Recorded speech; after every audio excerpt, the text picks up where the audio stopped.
జాతీయ సైన్స్ దినోత్సవాన్ని పురస్కరించుకుని విజయవాడ కేబిఎన్ కళాశాలలో centre for robotics research and innovation ల్యాబ్ను ప్రారంభించారు.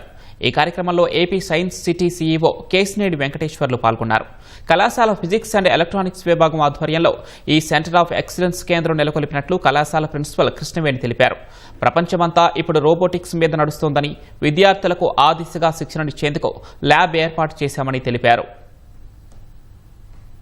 Robotic centre of excellence labs కూడా ఇనాగరేట్ చేయడం జరిగింది. ఈ కాలేజీ యాజమాన్యం కాలేజీ వారు నిర్వహించేటువంటి అన్ని ల్యాబ్స్ కూడాను విజిట్ చేశాను 1-to-1. చాలా చక్కగా ఎప్పుడో 90s ఉన్నటువంటి మిస్ అయినటువంటి వస్తువుల దగ్గర నుంచి యాజ్ ఆఫ్ నౌ జనరేషన్లో ఏ అవసరమైతే వస్తువులు ఉన్నాయో అవన్నీ కూడా ప్రతి ఒక్క ల్యాబ్ను కూడా చాలా చక్కగా మెయింటైన్ చేయడం జరుగుతుంది.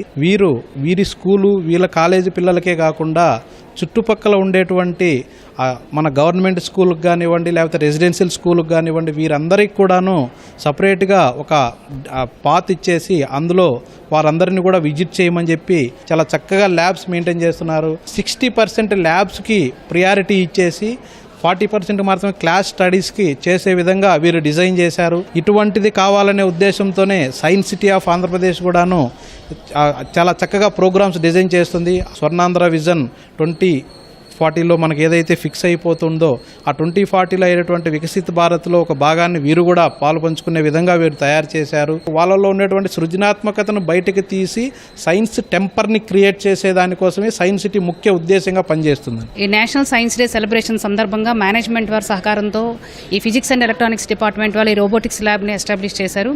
ఇప్పుడు అంతా ప్రపంచం అంతా కూడా ఈ రోబోటిక్స్ మీద నడుస్తుంది.